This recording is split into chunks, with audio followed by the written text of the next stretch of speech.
El hijo volvió de la guerra sin su nombre. Emmet Ale llevaba 6 años despertando antes del amanecer, no porque lo necesitara, sino porque el silencio de la noche se volvía insoportable cuando dejaba de fingir que dormía. Se sentaba en el borde de la cama, con los pies desnudos sobre las tablas frías del suelo, y escuchaba. Escuchaba el viento que bajaba desde las llanuras hacia el río Smoky Hill, el crujido de la casa al asentarse, los caballos moviéndose en el corral. Escuchaba todo lo que el mundo seguía haciendo sin pedirle permiso, sin pedirle palabras. Aquella mañana de octubre de 1871 no fue diferente al principio. La escarcha había cubierto los postes de la cerca como una telaraña de vidrio, y el cielo tenía ese color gris perla que antecede al sol en las praderas de Kansas.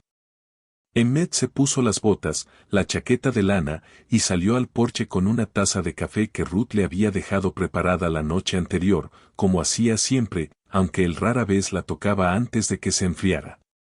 Fue entonces cuando vio la figura junto a la puerta del rancho. No era un vagabundo cualquiera. Los vagabundos de la posguerra, y los había, decenas, cientos, hombres rotos que cruzaban el territorio buscando algo que ya no existía, solían caminar con los hombros caídos, mirando el suelo, como si llevaran el peso de la derrota colgado del cuello. Esta figura, en cambio, estaba quieta. De pie, con una mano apoyada en el poste de la cerca, mirando hacia la casa con una inmovilidad que a Emmet le pareció casi familiar, aunque no podía decir por qué. Emmet dejó la taza sobre la baranda del porche. El vapor del café se deshacía en el aire frío. El hombre, porque era un hombre, no un muchacho, aunque algo en su postura recordaba todavía a la adolescencia, llevaba un abrigo demasiado grande para él, raído en los puños. Y botas que habían sido remendadas tantas veces que ya no parecían botas sino una colección de parches sostenidos por voluntad. Tenía el pelo largo, oscuro, y una barba descuidada que no lograba ocultar una cicatriz que le cruzaba la mejilla izquierda desde la oreja hasta casi la comisura de los labios. Una línea blanca y brillante como si alguien hubiera trazado un surco con un cuchillo de hueso. Emmet bajó los 3 escalones del porche.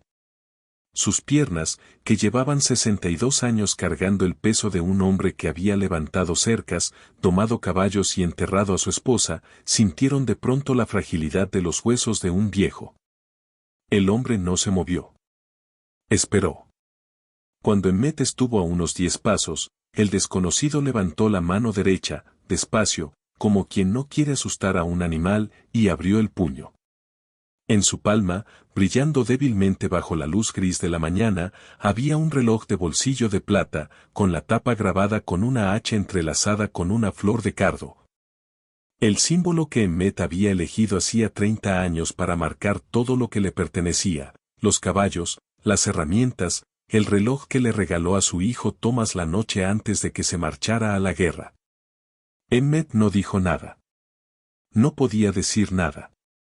Pero su corazón, ese músculo viejo y cansado que había aprendido a latir sin esperanza, dio un golpe tan fuerte contra las costillas que por un instante creyó que se detendría allí mismo, sobre la tierra helada, frente a la puerta de su propio rancho. Encontré esto, dijo el hombre, con una voz ronca, como si llevara mucho tiempo sin usarla. Pensé que debía traerlo de vuelta. Emmet extendió la mano. El metal estaba frío, helado por las horas que el desconocido había pasado caminando por la pradera, pero Emmet lo sintió arder como si fuera brasa. Le dio la vuelta entre los dedos. Allí estaba la inscripción que él mismo había hecho grabar en Tepique, en 1865, 2 semanas antes de que Thomas montara su caballo y se alejara por el camino hacia el sur, hacia un regimiento.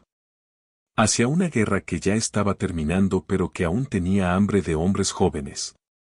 Para Thomas. Vuelve a casa. B.H. Emmet cerró los ojos. Cuando los abrió, el hombre seguía allí, observándolo con una expresión que Emmet no supo leer. No era esperanza. No era miedo. Era algo más parecido al agotamiento, a la indiferencia que llega después de demasiados años de no esperar nada de nadie. ¿Cómo te llamas?, quiso preguntar Emmet. Las palabras se formaron en su garganta, subieron hasta su lengua, y allí murieron, como habían muerto todas las palabras desde el día en que llegó la carta del ejército. Solo logró abrir la boca, sin sonido, como un pez sacado del agua. El hombre pareció entender. O tal vez ya sabía, de alguna manera, lo que encontraría. Me llamo Daniel, dijo. No tengo apellido. O lo tuve, pero ya no lo recuerdo. 6 años antes. Thomas tenía 19 años la noche que se marchó. Era abril de 1865, y las noticias que llegaban desde el este hablaban de que la guerra estaba por terminar, de que Lee se había rendido en Virginia, de que los muchachos volverían pronto a casa. Pero en Kansas las cosas nunca habían sido tan simples.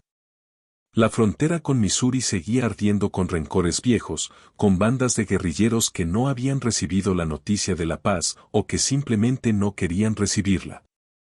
Y el regimiento de caballería de Kansas en el que Thomas se había alistado 2 años antes, contra la voluntad de Emmett, todavía tenía órdenes de perseguir a esos hombres por el territorio indio, hacia el sur, hacia tierras que ningún mapa describía con precisión.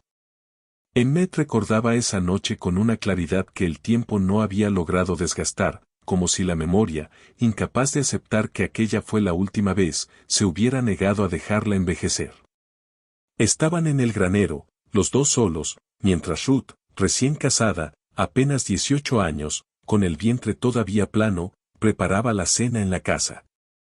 Thomas ensillaba su caballo, un zaino llamado Capitán que Emmett le había regalado para su 18º cumpleaños, y Emmett lo observaba desde la puerta, con los brazos cruzados. Sin saber qué decir porque todo lo que tenía para decir era no vayas, y eso ya lo había dicho demasiadas veces.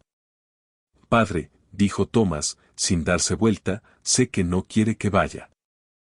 No, respondió Emmett. Su voz, entonces, todavía era una voz como cualquier otra, profunda, áspera por el sol y el viento, pero capaz de formar palabras sin esfuerzo. No quiero. Pero si no voy, otro tendrá que ir en mi lugar. Y si todos pensamos lo mismo, nadie va, y entonces. Entonces nada, interrumpió Emmett. Entonces la guerra termina sola, como están diciendo que va a terminar. Espera 2 meses, Thomas. 2 meses y todo esto habrá acabado. Thomas se dio vuelta. Tenía los ojos de su madre, azules y claros, los mismos ojos que Emmett había visto cerrarse para siempre 4 años antes, cuando la fiebre se la llevó en una sola semana de enero. Y tenía, también, esa terquedad que Emmett reconocía porque era la suya, heredada sin que ninguno de los dos lo hubiera pedido. No puedo esperar 2 meses sabiendo que hay hombres allá afuera haciendo lo que yo debería estar haciendo, dijo Thomas. Usted no esperaría. Usted nunca esperó nada en su vida. Emmett no respondió. Caminó hacia el caballo, revisó las cinchas con manos que no necesitaban revisarlas, solo para tener algo que hacer con ellas. Y entonces, sin decir nada, sacó del bolsillo de su chaleco el reloj de plata que su propio padre le había dado, el mismo que había llevado durante 30 años, el que marcaba las horas de siembra y las horas de cosecha. Las horas de los partos de las vacas y las horas de los entierros. Toma, dijo, poniéndolo en la mano de su hijo. Lo hice grabar la semana pasada. Thomas leyó la inscripción en silencio. Para Thomas. Vuelve a casa. B.H. Padre. No digas nada, dijo Emmett, y por primera vez en mucho tiempo su voz tembló. Solo, cuando lo mires, acuérdate de la hora. La hora de volver. Thomas guardó el reloj en el bolsillo de su uniforme, cerca del corazón, y abrazó a su padre con la fuerza torpe de los jóvenes que todavía no saben que los abrazos, a veces, son despedidas definitivas. Emmett sintió el olor del cuero, del caballo, del jabón que Ruth usaba para lavar la ropa, y pensó, sin saber qué sería el último pensamiento claro que tendría sobre su hijo durante años, que Thomas todavía olía a niño. Debajo de todo aquel uniforme de soldado. A la mañana siguiente, Thomas montó a capitán y se alejó por el camino hacia el sur, hacia Fort Riley, hacia el regimiento, hacia el territorio indio, hacia una guerra que para el resto del país ya casi había terminado. Pero que para Kansas, y para los Sale, apenas estaba comenzando su verdadera crueldad, la crueldad de la espera. Ruth salió de la casa cuando Emmett aún sostenía el reloj en la mano, de pie frente al desconocido llamado Daniel. Llevaba el vestido negro que no se había quitado en 6 años, no por luto formal, porque nadie le había confirmado oficialmente que hubiera algo que llorar, sino por una especie de promesa silenciosa que se había hecho a sí misma. Vestiría de negro hasta que Thomas volviera, o hasta que alguien le dijera, con certeza, que jamás volvería. Y como nadie había dicho ninguna de las dos cosas, el negro se había convertido en su piel. ¿Emmett?, preguntó, deteniéndose en el último escalón. Su voz tenía esa cualidad apagada que adquieren las voces de quienes han pasado años hablando solo para llenar el silencio de otros. ¿Quién es? Emmett no podía responder, pero su rostro debió decir algo, porque Ruth bajó los escalones rápidamente, casi corriendo, y se detuvo a pocos metros del desconocido. Lo miró. Lo miró durante mucho tiempo, con esa intensidad de quien ha memorizado un rostro durante años, comparando cada rasgo nuevo con uno antiguo guardado en la memoria como un retrato bajo cristal. Daniel sostuvo su mirada, pero algo en sus hombros se encorvó, como si la atención de Ruth pesara más que cualquier otra cosa que hubiera cargado en su vida.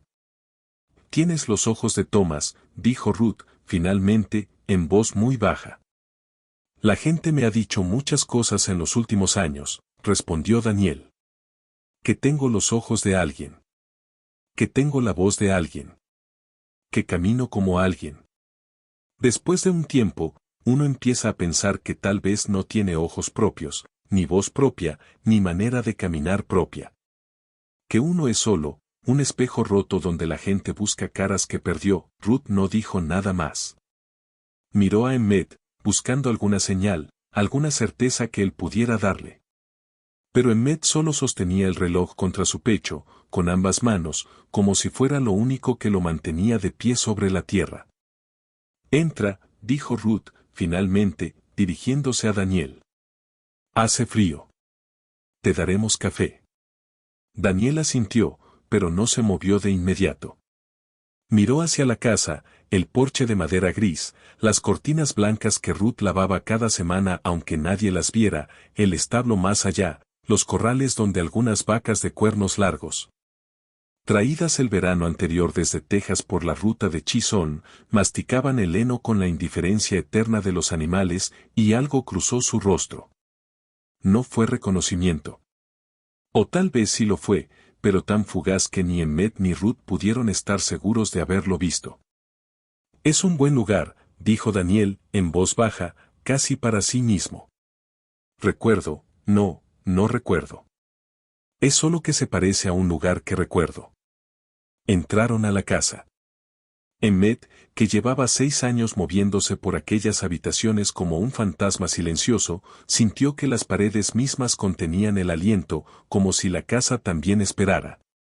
Como si las vigas y los muebles y el reloj de péndulo del salón, que Emmett había detenido el día que llegó la carta, y que nadie se había atrevido a poner en marcha de nuevo, supieran que algo, después de 6 años, finalmente había cruzado el umbral. 5 años antes.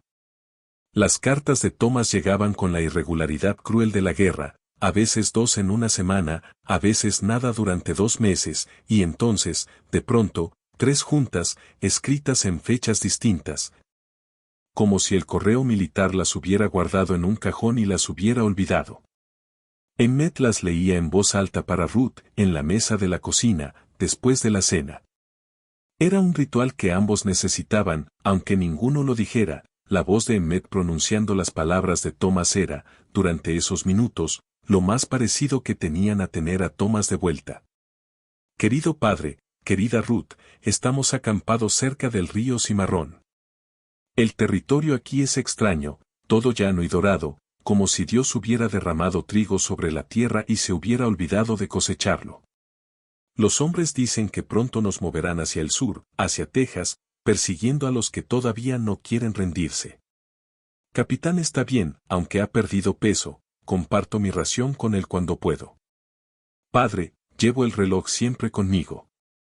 Cada noche lo saco y miro la hora, y pienso en la hora a la que solíamos cenar, y eso me hace sentir, por un momento, que estoy en casa.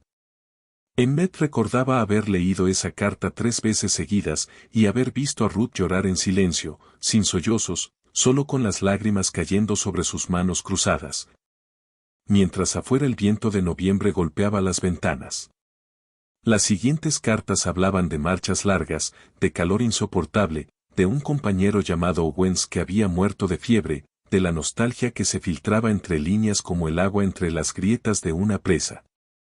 Y luego, en marzo de 1866, casi un año después de que Thomas se marchara, y casi un año después de que la guerra oficialmente hubiera terminado en el resto del país. Aunque para los regimientos de la frontera nunca pareció terminar del todo, llegó la última carta. Padre, nos han dicho que el regimiento será disuelto en unas semanas. Pronto estaré en casa. He pensado mucho en lo que dijo aquella noche, en el granero. Tenía razón en preocuparse, pero también tenía razón yo, alguien tenía que ir. Lo que no le dije es que también fui porque necesitaba saber si era capaz de algo más que trabajar la tierra y esperar. Ahora lo sé. Y ahora quiero volver a trabajar la tierra, padre, con usted, y no esperar nada más que las estaciones. Dígale a Ruth que pronto. La carta terminaba ahí. No había firma. No había despedida. Como si Thomas hubiera sido interrumpido a mitad de la frase, y nunca hubiera tenido tiempo, o la oportunidad, de terminarla. 3 semanas después, llegó otro tipo de carta. Esta no tenía la letra de Thomas.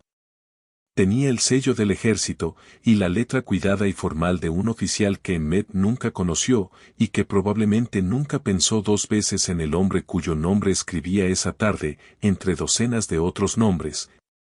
En docenas de otras cartas idénticas. Estimado señor Ale, es nuestro deber informarle que el soldado Thomas Ale, de la compañía D, fue reportado como desaparecido durante una emboscada cerca del territorio de Oklahoma. El 14 de marzo de 1866. A pesar de las búsquedas realizadas, no se ha podido determinar su paradero ni confirmar su destino. Lamentamos no poder ofrecerle información más definitiva. Emmet leyó esa carta una sola vez. La leyó en voz alta, para Ruth, porque así había leído todas las demás, y porque no sabía cómo no hacerlo. Pero cuando terminó de leerla, algo en su garganta se cerró, como una puerta que se traba para siempre, y desde ese momento, desde esa misma tarde, en esa misma cocina, con la carta todavía temblando entre sus dedos. Emmet Ale no volvió a pronunciar una sola palabra. No fue una decisión. No fue un voto de silencio, ni un castigo que se impuso a sí mismo. Fue, simplemente, que las palabras dejaron de existir para él. Como si su voz hubiera desaparecido junto con su hijo, en algún lugar de aquel territorio dorado y desconocido, y nunca hubiera encontrado el camino de vuelta a casa. Cyrus Webb llegó al rancho Ale poco después del mediodía, montado en su mula gris, con el sombrero calado hasta las orejas para protegerse del viento que ahora soplaba con fuerza desde el norte. Cyrus era el vecino más cercano, dueño de un rancho 2 millas al oeste, y un hombre que se había ganado, con los años, una reputación de desconfianza que él mismo cultivaba con orgullo. Como si la desconfianza fuera una cosecha más, algo que se sembraba y se cuidaba hasta dar fruto. Había oído los rumores, en Abilene los rumores viajaban más rápido que el tren, y eso que el tren había llegado apenas 4 años antes, de que un extraño había aparecido en el rancho Ale, y de que Emmet Ale, el hombre que no hablaba desde hacía 6 años, lo había dejado entrar a su casa. Emmet, dijo Cyrus, desmontando frente al porche, sin saludo previo, como era su costumbre. Me dicen que tienes visita. Emmet, que estaba sentado en el porche con las manos sobre las rodillas, asintió una sola vez. Y dicen también, continuó Cyrus, bajando la voz, aunque no había nadie más en el patio para escucharlo, que el muchacho dice que es Thomas. Emmet negó con la cabeza, despacio. No, el muchacho no había dicho eso. El muchacho no había dicho nada parecido a eso. Solo había traído un reloj y un nombre que no era ningún nombre, y se había sentado a la mesa de la cocina, comiendo el guiso que Ruth había preparado con manos que temblaban tanto que casi derramó la mitad sobre el mantel. Bueno, da igual lo que diga o no diga, siguió Cyrus, sentándose sin que lo invitaran en la silla junto a Emmet. La gente va a hablar de todas formas.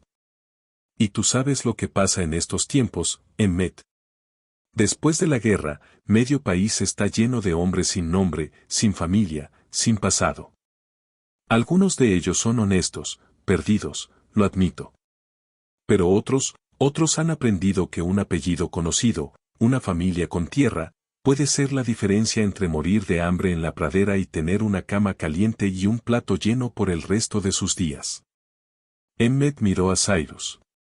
No había rencor en su mirada, pero tampoco había la docilidad que la gente solía esperar de un hombre que no podía defenderse con palabras. Cyrus, sin embargo, no pareció notarlo, o no le importó. No digo que sea el caso, agregó Cyrus, levantando las manos en un gesto conciliador. Solo digo que hay que tener cuidado. Tú eres viejo, Emmet, y Ruth es una mujer sola, sin nadie que la proteja salvo tú. Si este Daniel, o como se llame, resulta ser de los que aprovechan el dolor de la gente. La puerta de la casa se abrió, y Ruth salió al porche, secándose las manos en el delantal. Había escuchado, evidentemente, las últimas palabras de Cyrus, porque su rostro tenía esa expresión tensa que Emmet conocía bien, la expresión de alguien que está conteniendo algo. Y que no sabe cuánto tiempo más podrá contenerlo. Señor Webb, dijo Ruth, con una cortesía que sonaba más a advertencia que a saludo, le agradezco su preocupación, pero Daniel no nos ha pedido nada. No ha pedido tierra, ni dinero, ni un lugar donde quedarse más de una noche. Solo trajo de vuelta algo que le pertenecía a esta familia, y nosotros le ofrecimos comida y un techo, como haría cualquier cristiano con cualquier viajero. Eso es todo. No he dicho que haya pedido nada, respondió Cyrus, sin alterarse. Solo digo que hay que ver más allá de lo que se pide, Ruth. La gente que quiere algo de verdad casi nunca lo pide directamente. Espera. Espera a que se lo ofrezcan. Hubo un silencio. El viento sacudió las ramas desnudas del álamo que crecía junto al pozo, y a lo lejos, en el corral, una de las vacas mugió. Un sonido largo y quejumbroso que pareció llenar todo el espacio que las palabras humanas habían dejado vacío. ¿Puedo verlo?, preguntó Cyrus, finalmente. ¿Al muchacho? Solo para echar un vistazo. Ruth miró a Emmet. Emmet, después de un momento, asintió. Daniel estaba en el establo cuando Cyrus, Ruth y Emmet lo encontraron. Estaba de pie junto al zaino que Emmet montaba ahora. El viejo capitán había muerto 3 años atrás, de viejo, en ese mismo establo, y Emmet lo había enterrado él mismo. Cavando durante toda una tarde sin que nadie lo ayudara, porque era algo que necesitaba hacer solo, y tenía la mano apoyada en el cuello del animal, que permanecía extrañamente quieto. Sin la inquietud que normalmente mostraba ante los desconocidos. Los caballos siempre me han hecho caso, dijo Daniel, sin darse vuelta, como si hubiera sentido la presencia de los demás sin necesidad de verlos. No sé por qué. Tal vez porque no les importa quién soy, mientras no les haga daño. Cyrus se acercó, con las manos en los bolsillos del abrigo, y observó a Daniel con la mirada de un hombre acostumbrado a tasar ganado, evaluando, calculando, buscando defectos. ¿De dónde vienes, muchacho?, preguntó, sin preámbulos. De muchos lugares, respondió Daniel. El último, antes de aquí, fue un campamento cerca de Wichita. Antes de eso, no sé. Hay años que no recuerdo bien. Hay un agujero, en mi memoria, que empieza en algún momento de 1866 y termina, no sé cuándo termina. A veces creo que termina ahora. ¿1866? Repitió Cyrus, y Emmett vio cómo sus ojos se entrecerraban, calculando. Eso es interesante. Porque el hijo de Emmett desapareció justo en 1866. Lo sé, dijo Daniel. Me lo dijo la señora Ale, cuando me preguntó si recordaba algo de ese año. ¿Y recuerdas algo? Daniel se quedó callado un momento. Acarició el cuello del caballo, y el animal resopló suavemente, sacudiendo la cabeza. Recuerdo, fragmentos, dijo finalmente. Recuerdo el calor. Recuerdo el sonido de los disparos, muchos, todos al mismo tiempo, como si el cielo se hubiera roto. Recuerdo el dolor en la cabeza, tan fuerte que pensé que me iba a partir el cráneo en dos. Y recuerdo, después de eso, nada. Nada durante mucho tiempo. Desperté en un lugar que no conocía, con esta cicatriz, se tocó la mejilla, y sin saber quién era. Un hombre, un comerciante que viajaba hacia el norte, me encontró tirado junto al camino y me llevó con él. Me dijo que parecía un soldado, pero yo no tenía uniforme, solo ropas de civil, ya hechas jirones. No tenía papeles. No tenía nombre. El comerciante me llamó Daniel, porque dijo que yo parecía salido del foso de los leones, y el nombre se quedó. Conmovedor, dijo Cyrus, y aunque la palabra sonaba sincera, había algo en su tono que la convertía en su opuesto. ¿Y el reloj? ¿Dónde lo conseguiste? Lo tenía conmigo cuando desperté, dijo Daniel. En el bolsillo del chaleco. Era lo único que tenía. Durante años no entendí la inscripción, no sabía leer bien, entonces. Un predicador, en un pueblo cerca de Salina, me enseñó a leer hace 2 años, con una Biblia vieja. Y un día, leyendo el reloj por enésima vez, entendí lo que decía, vuelve a casa. Y pensé que tal vez no era a mí a quien le hablaba esa frase. Que tal vez yo solo era el mensajero. Así que empecé a preguntar. Pregunté en Salina, en Junction City, en Abilene. Alguien reconoció el nombre Ale, y el símbolo de la H con el cardo, y me dijo dónde quedaba este rancho. Cyrus se quedó en silencio durante un largo momento, observando a Daniel con una expresión que Emmett no pudo descifrar del todo. Finalmente, se dio vuelta hacia Emmett. ¿Y tú qué piensas, Emmett? Preguntó. ¿Lo reconoces? Emmett miró a Daniel. Miró sus ojos, que eran azules, como los de Thomas, como los de la madre de Thomas. Miró la línea de su mandíbula, oculta parcialmente por la barba, pero que en algún ángulo, cuando Daniel giraba la cabeza para mirar al caballo, parecía tener la misma forma que Emmett recordaba. Miró sus manos, callosas, con cicatrices propias, manos de trabajo, manos que podrían haber sostenido las riendas de un caballo llamado Capitán 6 años atrás, o podrían no haberlo hecho jamás. Emmett no dijo nada. No podía decir nada. Pero levantó una mano, despacio, y la apoyó sobre el hombro de Daniel. Daniel se quedó muy quieto, como si ese gesto pesara más que cualquier pregunta que pudieran haberle hecho. Cyrus resopló, ajustándose el sombrero. Bien, dijo. Bien. Pero alguien debería llamar al doctor. Si este muchacho de verdad estuvo en esa emboscada, tendrá heridas que un médico puede reconocer. Heridas de bala, de metralla. Eso no se puede fingir. 4 años antes. El silencio de Emmett, en sus primeros meses, había sido recibido por el pueblo de Abilene con la incomodidad que la gente suele sentir ante el dolor que no sabe expresarse de manera apropiada. Algunos pensaron que era una enfermedad, y sugirieron remedios, infusiones de hierbas, sangrías, incluso un predicador itinerante que ofreció exorcizar la melancolía con oraciones y aceite bendito. Emmet se sometió a algunas de estas cosas, no porque creyera en ellas, sino porque era más fácil ceder que explicar, con gestos torpes, que no quería curarse, porque no estaba enfermo, solo estaba vacío. El doctor Elias Bowen, el único médico de Abilene en aquellos años, fue uno de los pocos que no insistió en curar a Emmet. Bowen había servido como cirujano de campaña durante la guerra, en Tennessee y Georgia, y había visto suficientes hombres regresar del frente, algunos con heridas visibles, otros sin un solo rasguño en la piel pero con algo roto por dentro que ninguna sutura podía cerrar, como para reconocer, en el silencio de Emmet, algo que él mismo había visto cientos de veces y que la medicina no tenía nombre para describir. No todas las heridas sangran, Emmet, le había dicho Bowen, una tarde, mientras revisaba una herida en la mano de Emmet, producto de un accidente con un alambre de púas.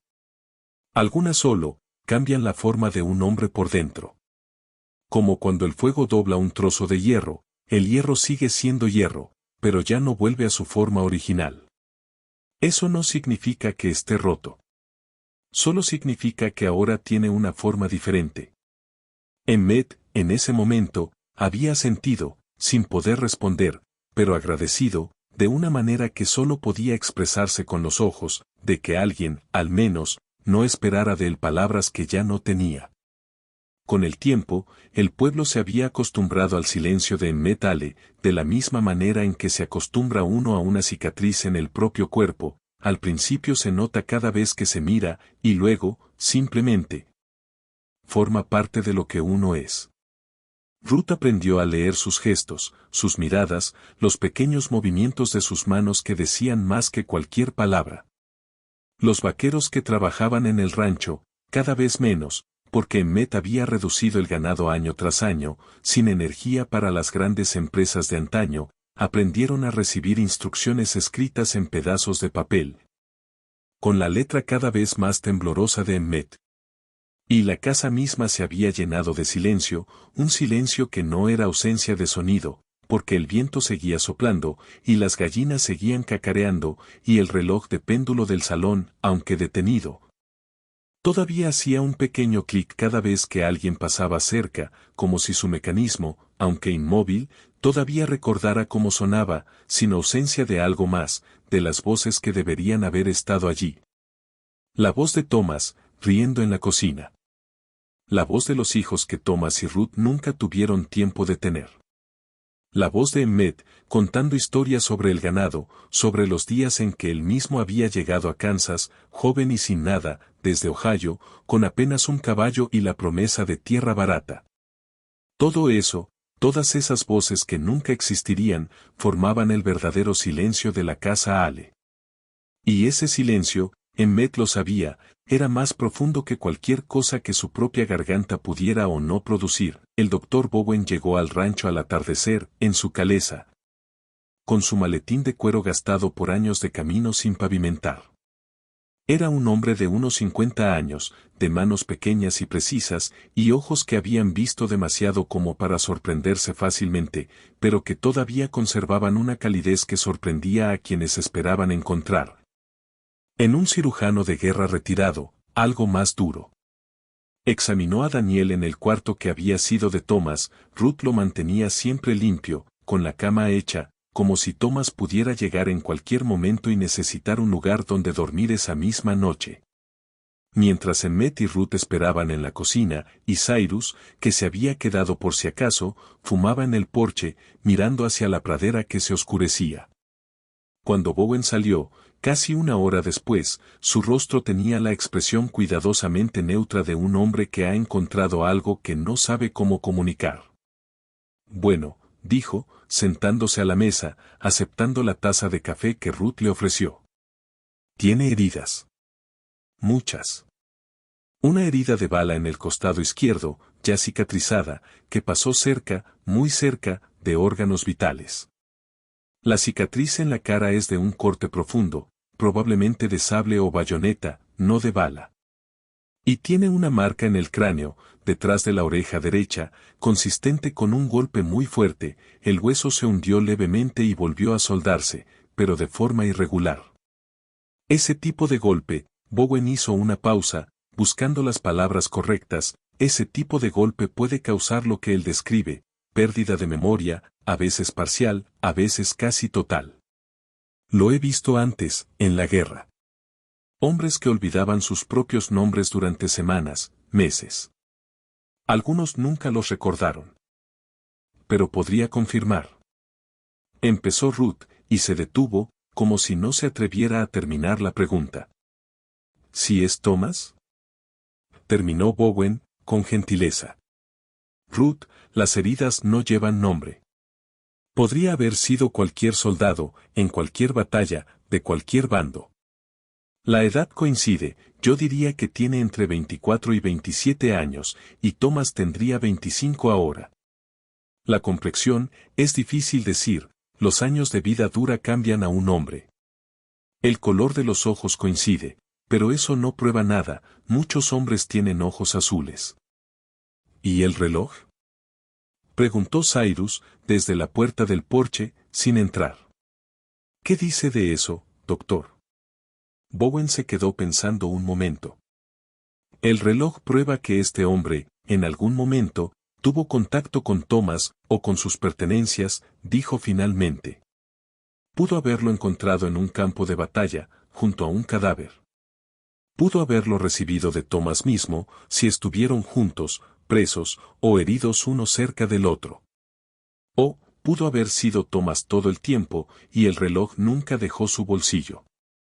No hay manera de saberlo con certeza. No con la ciencia que tenemos. El silencio que siguió fue distinto a los demás silencios de la casa Ale.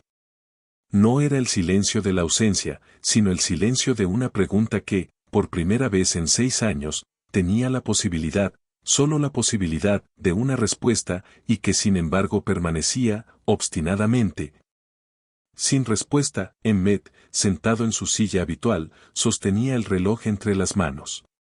Lo abrió. Las agujas, detenidas hacía años, porque el reloj se había detenido también en algún momento de su largo viaje, y nadie lo había hecho funcionar de nuevo, marcaban las 4:17. Emmett no sabía si esas eran las 4:17 de la tarde o de la madrugada, ni de qué día, ni de qué año.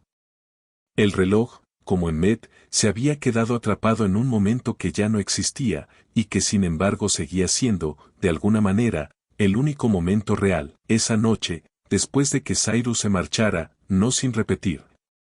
Una última vez, que había que tener cuidado, aunque su tono había perdido parte de su dureza inicial, como si las palabras del Dr. Bowen lo hubieran dejado, también a él, sin certezas. Y después de que el Dr. Bowen se quedara a cenar y luego partiera hacia el pueblo bajo un cielo cuajado de estrellas, Emmett salió al porche. La noche era fría, pero clara.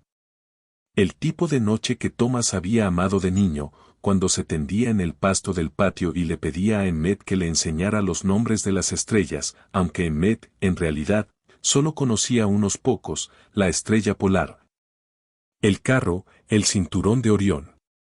Thomas los aprendía y luego, semanas después, inventaba sus propios nombres para las constelaciones, nombres absurdos que hacían reír a Ruth cuando los escuchaba, la vaca que salta, el sombrero de tío Cyrus. Emmett se sentó en los escalones del porche, como había hecho miles de veces. Y, unos minutos después, sintió que alguien se sentaba a su lado. Era Daniel. No dijeron nada durante un largo rato. Daniel miraba las estrellas con la misma atención que Emmett recordaba en Thomas, no la atención distraída de quien simplemente mira el cielo porque está allí, sino la atención de quien busca algo, sin saber exactamente qué. Señor Ale, dijo Daniel finalmente, en voz baja. Quiero que sepa algo. No vine aquí buscando ser Thomas. Ni siquiera vine buscando ser nadie. Solo, el reloj.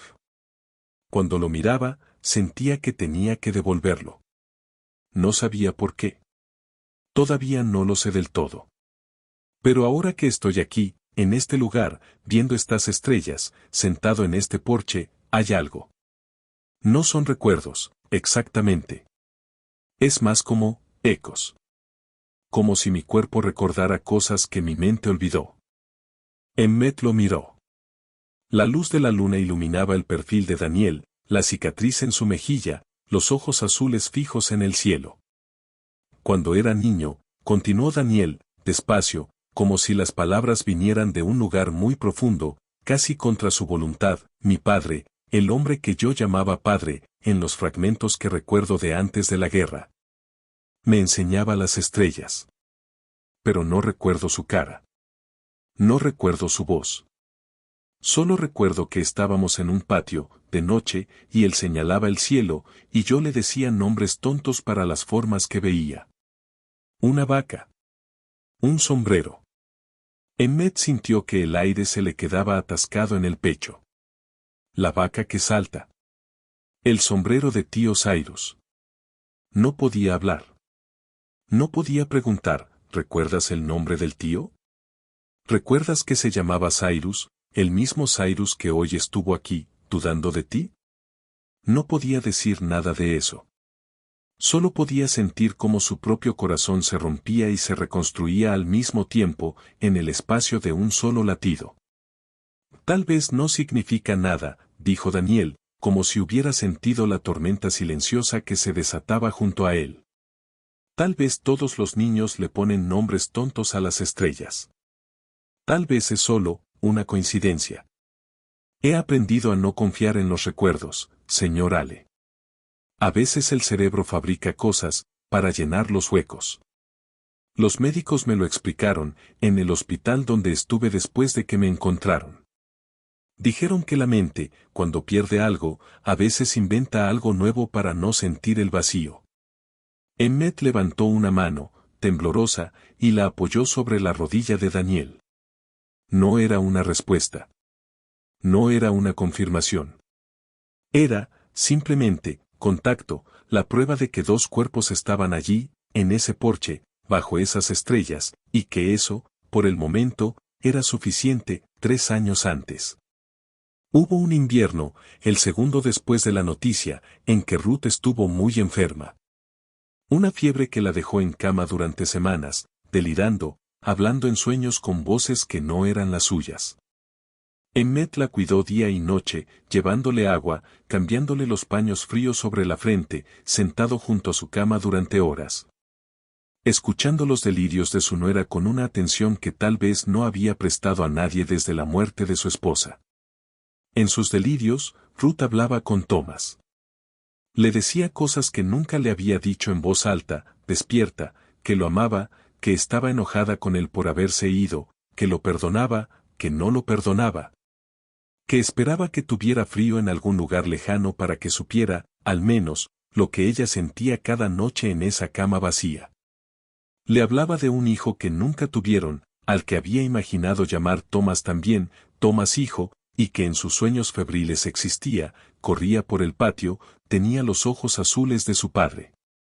Emmet escuchaba todo esto sin poder responder, sin poder consolar, sin poder decir yo también lo extraño o yo también hablo con él, en mi cabeza, todas las noches. Solo podía estar allí, presente, como un testigo silencioso del dolor de otra persona, mientras su propio dolor se acumulaba, capa sobre capa, como la nieve que se acumulaba afuera, en los aleros del techo. Cuando Ruth finalmente mejoró, no recordó nada de lo que había dicho en sus delirios. Pero algo había cambiado entre ella y Emmet desde esas semanas, una complicidad silenciosa, la complicidad de dos personas que comparten la misma herida aunque nunca hablen de ella directamente. Ruth empezó a sentarse con Emmet por las noches, después de la cena, sin hablar, simplemente compartiendo el espacio de la cocina, cada uno con su propio silencio, que de alguna manera se volvía más liviano cuando se compartía. Fue durante esos meses que Ruth comenzó a poner, cada noche, un cubierto extra en la mesa.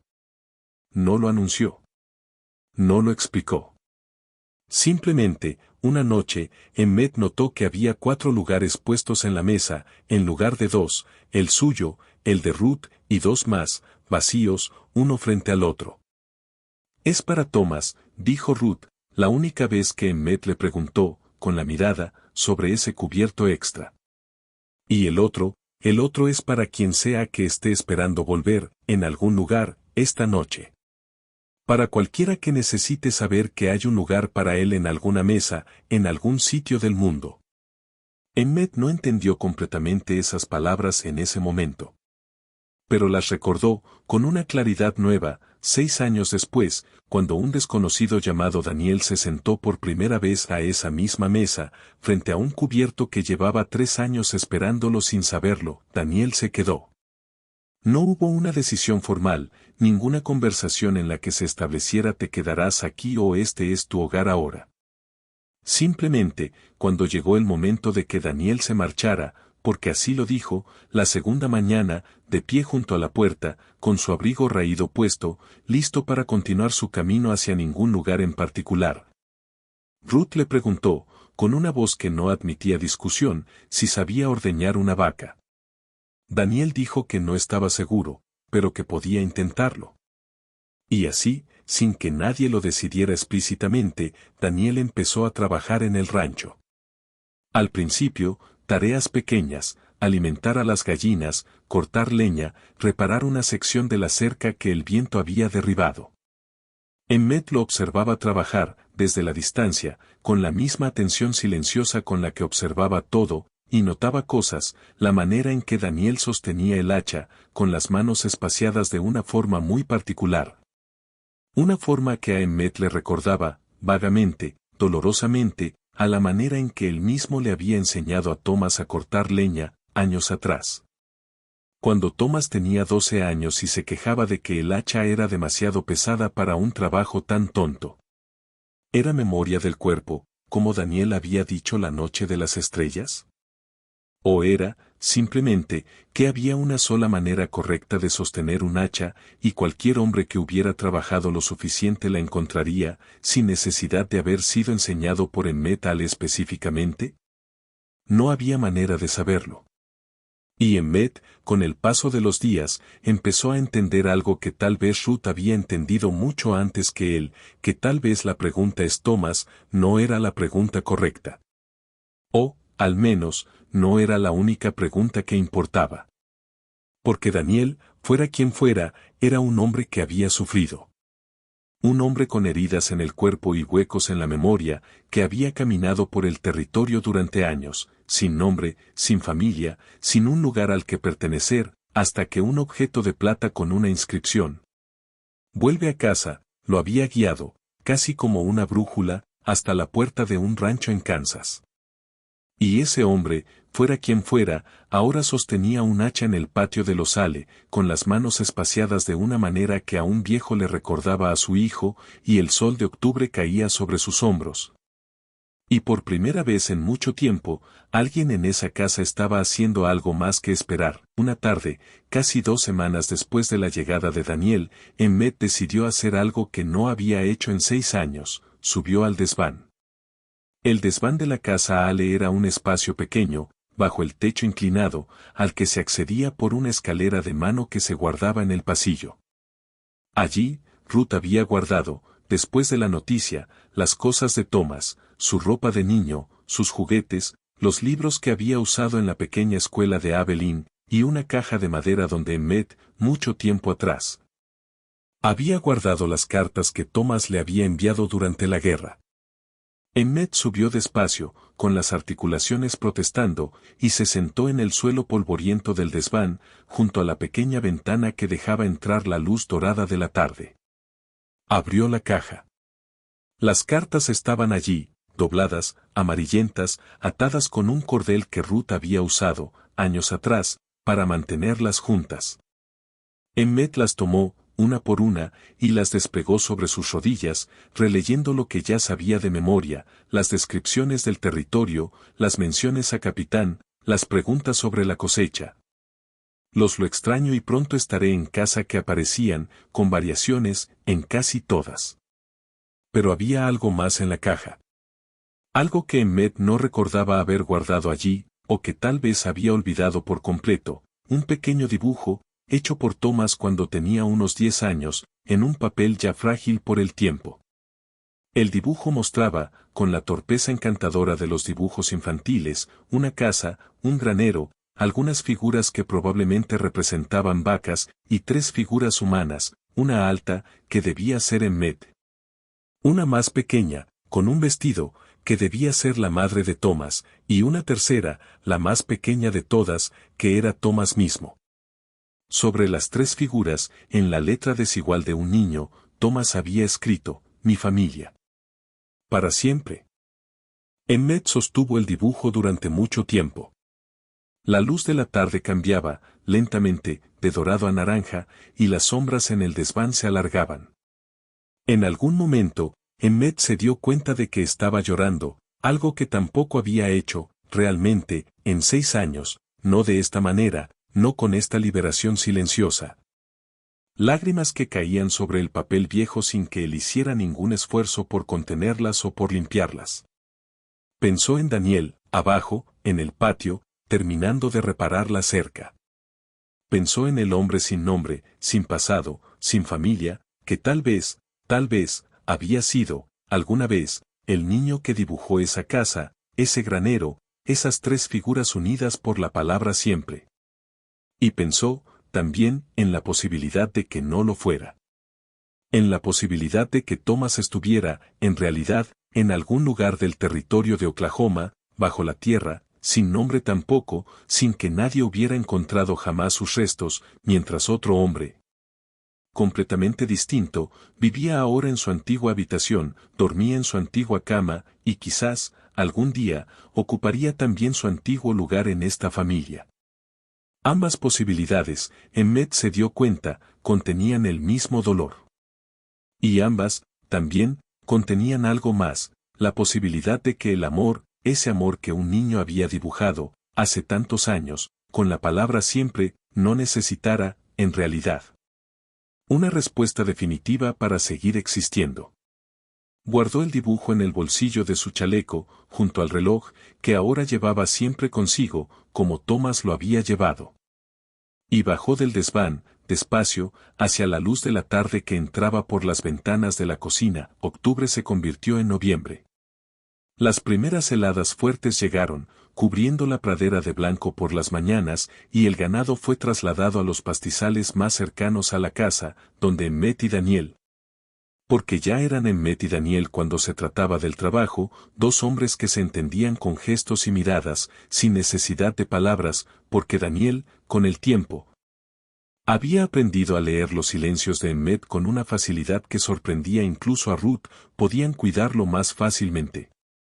Cyrus Webb seguía visitando, de vez en cuando, con la excusa de ver cómo iban las cosas.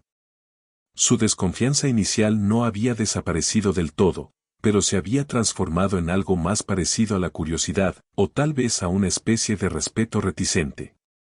Una tarde, observando a Daniel ayudar a Emmet a herrar un caballo, una tarea que requería una coordinación silenciosa entre dos hombres, uno sosteniendo la pata del animal, el otro martillando el clavo en el momento preciso, Cyrus comentó, casi para sí mismo. Trabajan juntos como si lo hubieran hecho toda la vida. Nadie respondió. Pero Ruth, que estaba cerca, tendiendo ropa en la cuerda, sonrió levemente, una sonrisa pequeña, casi imperceptible, pero que Emmet, que la vio de reojo, no había visto en su rostro desde hacía 6 años. El doctor Bowen también volvió, varias veces, oficialmente para revisar la cicatriz de Daniel, que sanaba bien, pero en realidad, Emmet sospechaba, porque Bowen sentía curiosidad por la situación. Y tal vez también porque encontraba, en aquella casa, algo que necesitaba ver, la prueba de que el dolor de la guerra, incluso 6 años después, todavía podía resolverse en algo que no fuera pura pérdida. ¿Han pensado en escribir a las autoridades militares?, preguntó Bowen, una de esas visitas, mientras tomaba café en la cocina. Para ver si hay registros de la compañía de lo que pasó exactamente en esa emboscada. Tal vez encuentren algo que ayude a aclarar las cosas. Hubo un silencio. Ruth miró a Emmet. Emmet miró a Daniel, que estaba sentado a la mesa, con las manos alrededor de su propia taza de café, mirando el líquido oscuro como si buscara algo en su superficie. No sé si quiero saber, dijo Daniel, finalmente, en voz muy baja. Si los registros dicen que Thomas Ale murió en esa emboscada, entonces yo, yo no soy nadie, otra vez. Soy solo un hombre que encontró un reloj junto a un cadáver, y que vino aquí, y que ahora tendría que irme. Porque esta no sería mi casa. Y si los registros dicen que Thomas Hale fue reportado como desaparecido, sin más detalles, entonces tampoco cambia nada. Seguiría siendo lo mismo que soy ahora, alguien que no sabe quién es. Bowen asintió, comprensivo, sin presionar más. Pero Emmett, esa noche, pensó mucho en las palabras de Daniel. Esta no sería mi casa. Daniel tenía miedo. Miedo de que la certeza, en cualquier dirección, le quitara algo que, en la incertidumbre, todavía podía tener, un lugar, una familia, una mesa con un cubierto puesto para él. Y Emmett, esa noche, mirando a Ruth lavar los platos y a Daniel secar de pie a su lado, los dos en una coreografía silenciosa y ya familiar, como si llevaran haciendo esa tarea juntos desde siempre. Entendió que él también tenía miedo. El mismo miedo, en realidad. Porque si alguien llegaba algún día con la certeza de que Daniel no era Thomas, ni de sangre, ni de ningún otro modo, ¿qué pasaría entonces? Tendría Emmett que pedirle que se fuera, que abandonara la casa, el rancho, la mesa, solo porque un papel oficial dijera que no tenía derecho a estar allí. Emmett supo, en ese momento, que la respuesta era no. Que no importaba lo que dijera ningún papel, ninguna autoridad, ningún registro militar. Que Daniel, fuera quien fuera, hubiera sido quien hubiera sido antes de la emboscada, antes del golpe en la cabeza, antes del agujero en su memoria, ya era, de alguna manera, parte de esa casa. Y que esa pertenencia no necesitaba un nombre para ser real. Nunca escribieron a las autoridades militares. Nadie volvió a mencionar el tema. 2 años antes. Hubo, durante esos años de silencio, momentos en que Emmett había pensado en el suicidio. No de manera activa, no como un plan, sino como una posibilidad que existía en el fondo de su mente, de la misma manera en que existe la posibilidad de la lluvia en un día nublado, no se hace nada para provocarla. Pero se sabe que está allí, que podría llegar. El peor de esos momentos había sido un día de verano, 2 años antes de la llegada de Daniel, cuando Emmett, trabajando solo en el establo, había encontrado, escondida entre unas mantas viejas, una de las camisas de Thomas. Una camisa de cuando Thomas tenía 16 o 17 años, demasiado pequeña para el hombre que se había marchado a la guerra, pero que de alguna manera había quedado allí, olvidada, durante todos esos años. Emmett había tomado la camisa entre sus manos, y había notado, todavía, un resto débil del olor de su hijo, o tal vez era solo su imaginación, tal vez la tela solo olía a polvo y a tiempo, pero Emmett, en ese momento, no pudo distinguir la diferencia, y se había sentado en el suelo del establo, entre el heno, y había llorado durante horas, un llanto silencioso pero violento, que sacudía todo su cuerpo sin producir ningún sonido. Y en ese momento, sosteniendo esa camisa pequeña contra su pecho, Emmett había pensado, podría terminar esto. Podría subir al granero, atar una cuerda a la viga, y terminar con este silencio de una vez por todas. Nadie me culparía. Ruth entendería, eventualmente. Y tal vez, en algún lugar, encontraría a Thomas. Tal vez la muerte fuera, simplemente, el camino de vuelta que el reloj prometía. Pero entonces había escuchado, desde la casa, la voz de Ruth, cantando. Ruth rara vez cantaba, desde la noticia, casi nunca, pero ese día, por alguna razón, estaba cantando una canción vieja, una canción que la madre de Thomas también solía cantar, mientras colgaba la ropa lavada en la cuerda.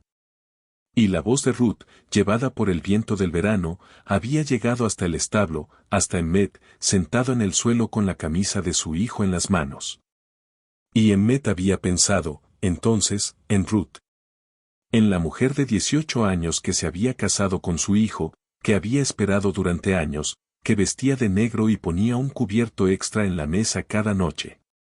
Si Emmett se iba, si terminaba con su silencio de la manera definitiva que había imaginado, Ruth quedaría completamente sola.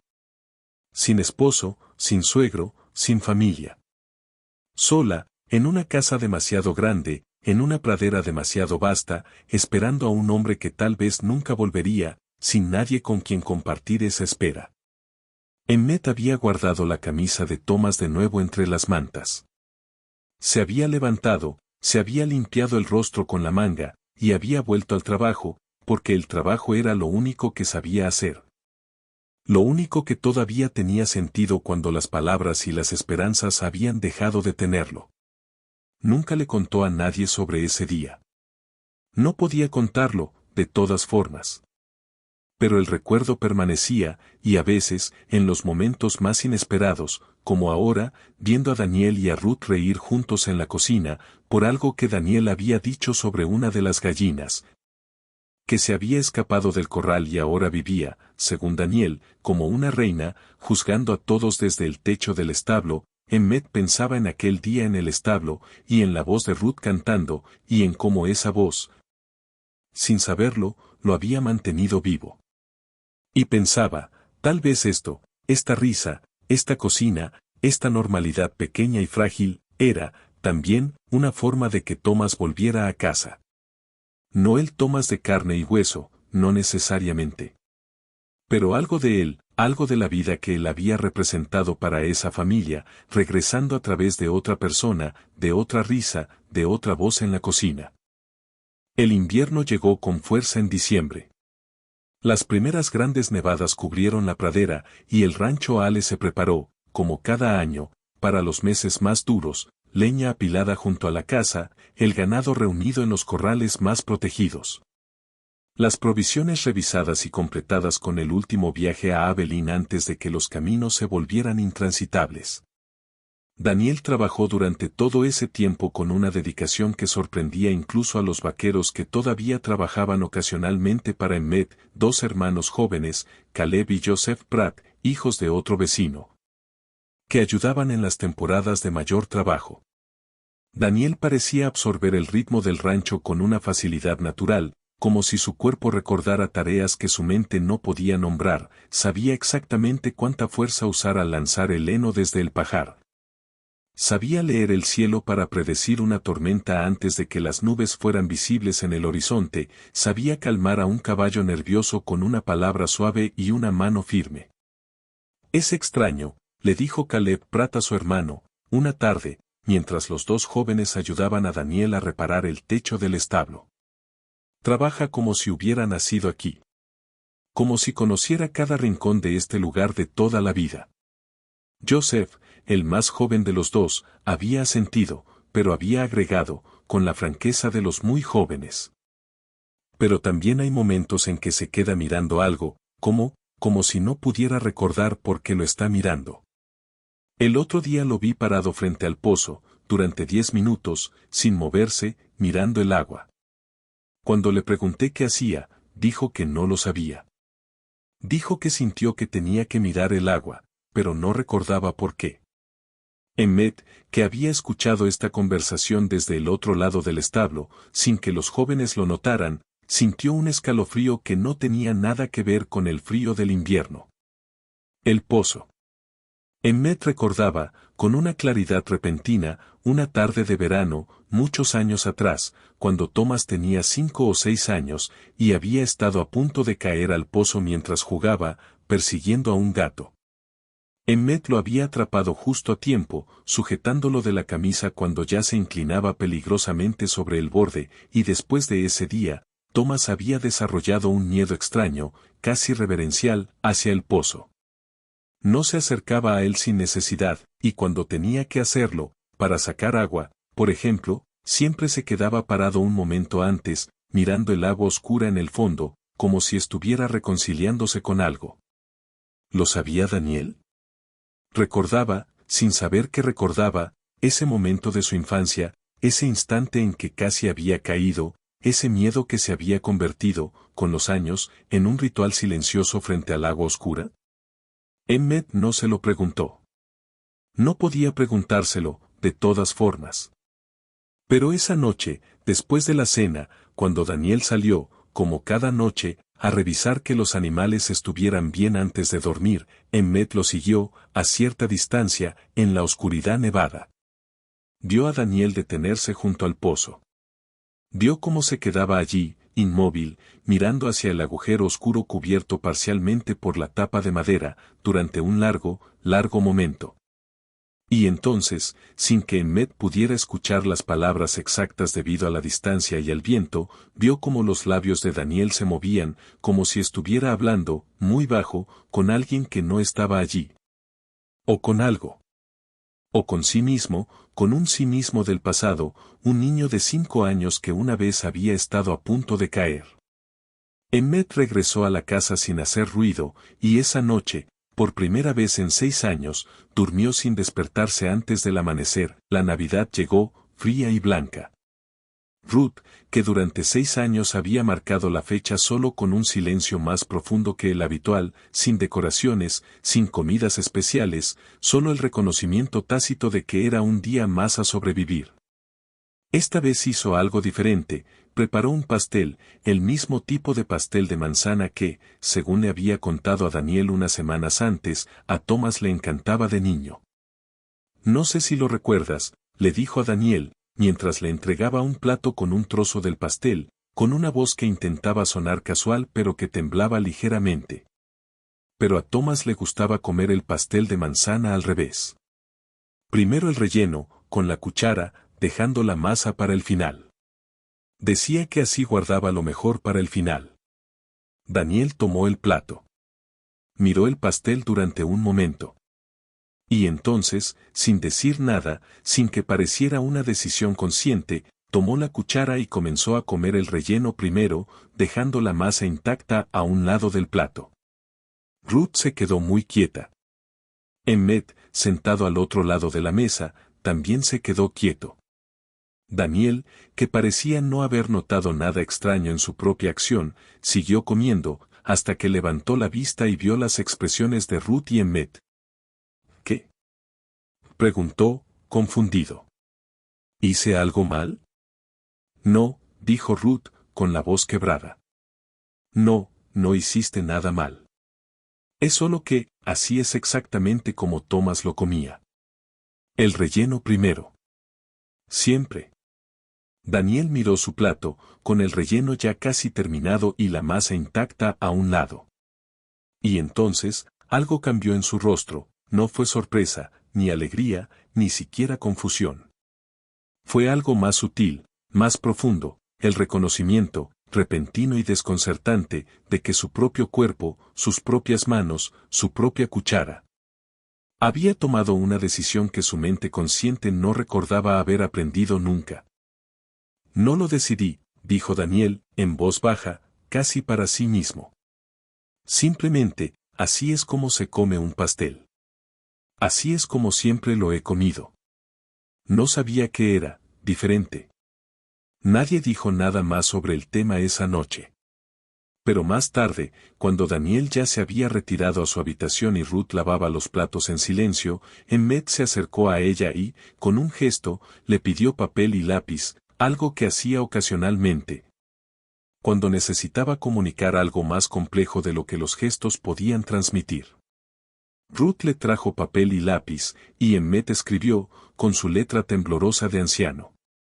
No le preguntes más cosas así. No le hagas pruebas.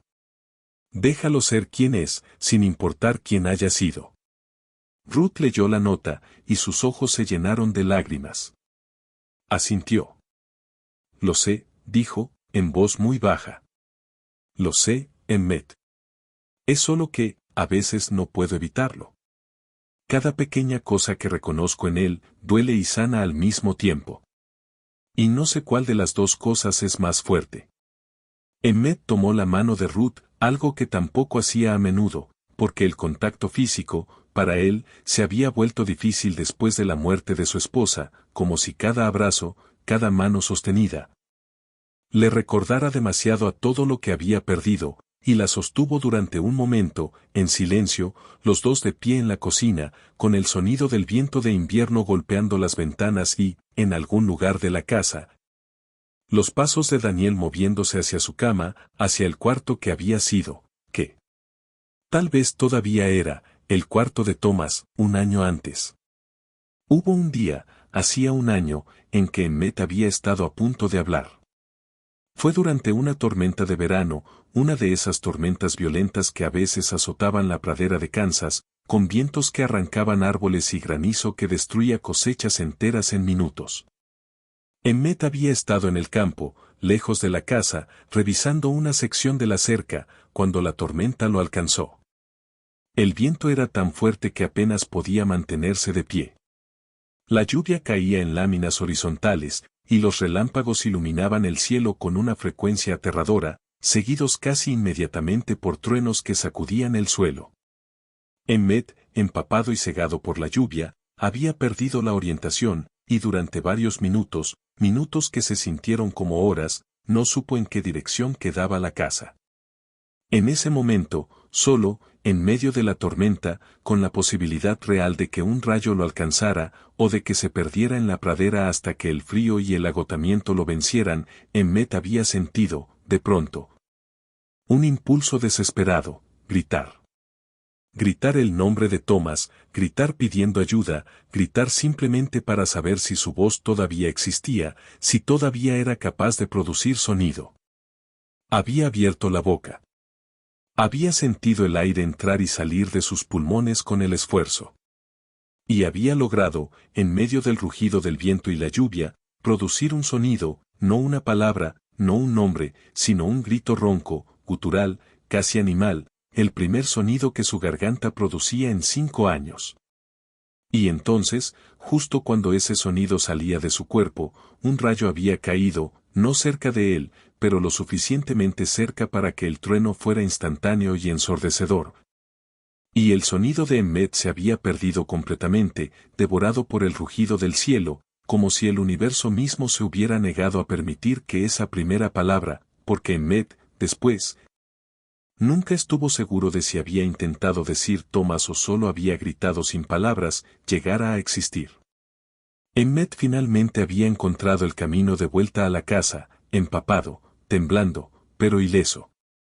Ruth, que había estado aterrorizada esperándolo, lo había recibido con un abrazo fuerte, llorando de alivio, sin saber que en algún momento de esa tormenta, en medio del campo, Emmet había estado a punto, a un solo rayo de distancia, de recuperar su voz. Después de ese día, Emmet había pensado mucho en ese momento. Y había llegado a una conclusión extraña, casi supersticiosa, pero que sentía profundamente verdadera: tal vez su voz no volvería hasta que tuviera algo verdadero que decir. No un grito de pánico, no un sonido vacío arrancado por el miedo. Algo real. Algo que mereciera ser dicho, después de tantos años de silencio. Y se había preguntado, entonces, ¿qué sería esa cosa? ¿Qué palabras podrían ser tan importantes, tan necesarias, como para romper un silencio de años? No había encontrado respuesta. Hasta ahora. La noche antes de la última escena de esta historia, porque toda historia, incluso las que no tienen final, necesita un último momento que el narrador elija contar, hubo una conversación entre Ruth y Daniel que Emmet escuchó, sin querer, desde el pasillo. Estaban en la cocina, después de que Emmet se hubiera retirado a su cuarto, o eso creían ellos. Pero Emmet, que no podía dormir, había bajado en busca de agua, y se había detenido en el pasillo, en la oscuridad, al escuchar sus voces. Daniel, decía Ruth, hay algo que quiero preguntarte. Y quiero que sepas que, sin importar tu respuesta, nada cambiará. Quiero que lo sepas antes de responder. De acuerdo, dijo Daniel, con cautela. Alguna vez, Ruth hizo una pausa, como si las palabras le costaran un esfuerzo físico. ¿Alguna vez has sentido, en algún momento desde que llegaste aquí, que eres Thomas? No me refiero a recuerdos específicos, ni a pruebas, ni a nada de eso. Me refiero a una sensación. Un sentimiento. ¿Alguna vez, mirándome, mirando a Emmet, mirando esta casa, has sentido, esto es mío, esta es mi vida, estas son mis personas? Hubo un largo silencio. Emmet, en el pasillo oscuro, contuvo la respiración. Sí, dijo finalmente Daniel, con una voz tan baja que Emmet apenas pudo escucharla. Sí, lo he sentido. Muchas veces. Pero Ruth, también he sentido, otras veces, exactamente lo contrario. He sentido que soy un extraño usando la vida de otro hombre. Que estoy robando algo que no me pertenece, tu compañía, el afecto de Emmet, esta casa, esta cama. Y esos dos sentimientos, no se cancelan entre sí. Los dos son verdaderos, al mismo tiempo. Y no sé qué hacer con eso. No sé cómo vivir con dos verdades que se contradicen. Tal vez, dijo Ruth, después de un momento, con una voz suave, casi maternal, aunque era más joven que Daniel en años pero infinitamente más vieja en dolor. Tal vez no hay que hacer nada con eso. Tal vez solo hay que vivir con ello. Yo también vivo con dos verdades que se contradicen, Daniel. Una parte de mí sabe con certeza, que Thomas está muerto, que ha estado muerto durante años, y que aferrarme a la esperanza es una forma de tortura que me inflijo a mí misma.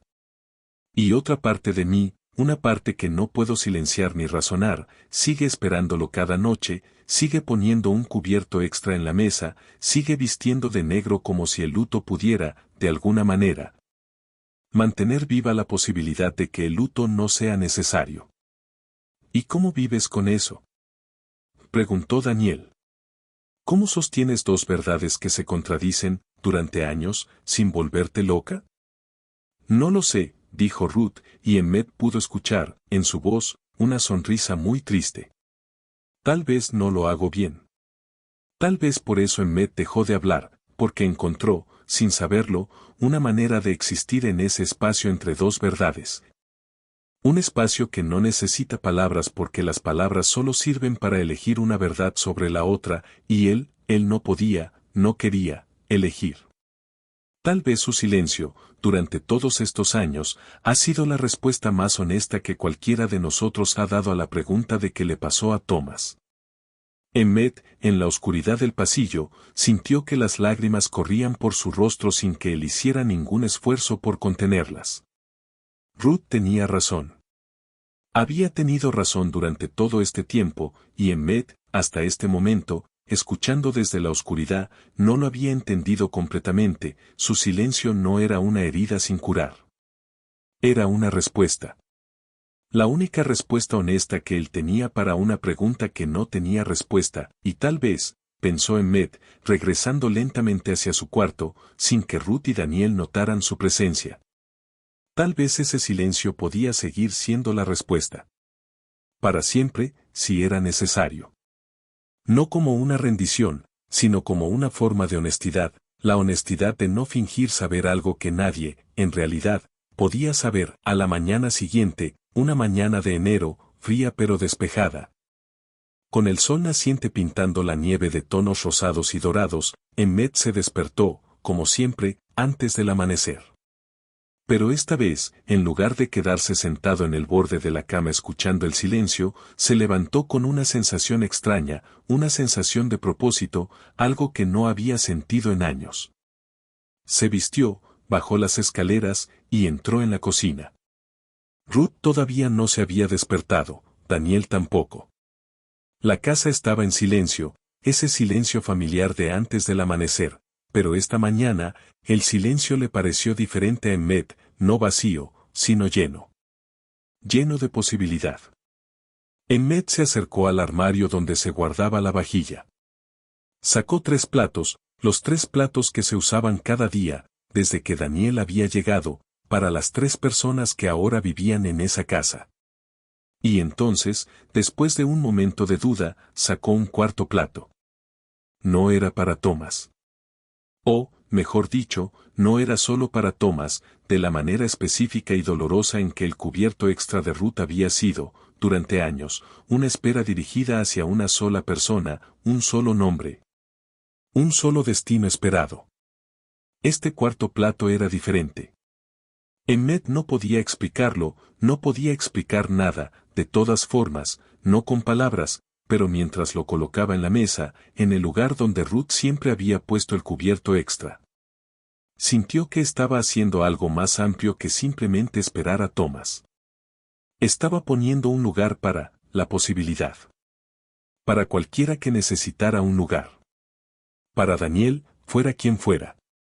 Para Thomas, si en algún sentido, de sangre, de memoria, de cuerpo, o simplemente del afecto que Emmett ya sentía hacia este hombre sin nombre completo, Thomas todavía existía en esa casa.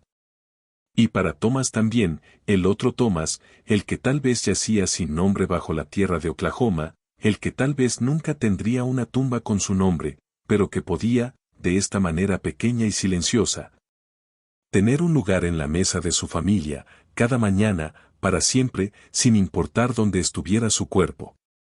El cuarto plato no era una pregunta. No era una prueba.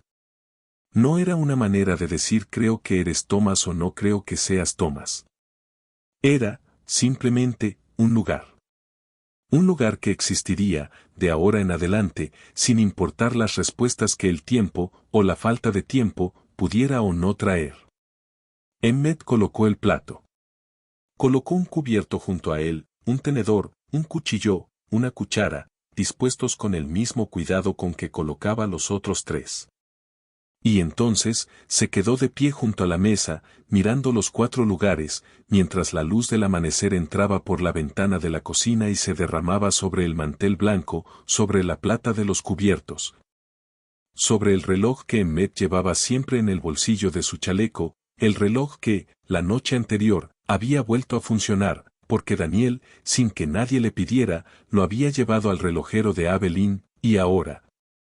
En el bolsillo de Emmett, marcaba, otra vez, después de 6 años, la hora correcta. Emmett sacó el reloj. Lo abrió. Eran las 6:42 de la mañana. Una hora cualquiera, un momento cualquiera, en un día cualquiera de enero de 1872, porque, sin que Emmett lo hubiera notado completamente, los meses habían pasado, y el año había cambiado, y la vida. De alguna manera, había seguido adelante, llevando consigo tanto el dolor como, ahora, esta extraña y frágil posibilidad de paz. Escuchó pasos en las escaleras. Ruth, todavía con su bata, bajando hacia la cocina, como cada mañana. Y, un momento después, otros pasos, Daniel, también bajando, frotándose los ojos, con el pelo despeinado por el sueño. Ambos entraron en la cocina y vieron, al mismo tiempo, los 4 platos en la mesa. Ruth se detuvo en la puerta. Miró los platos. Miró a Emmett.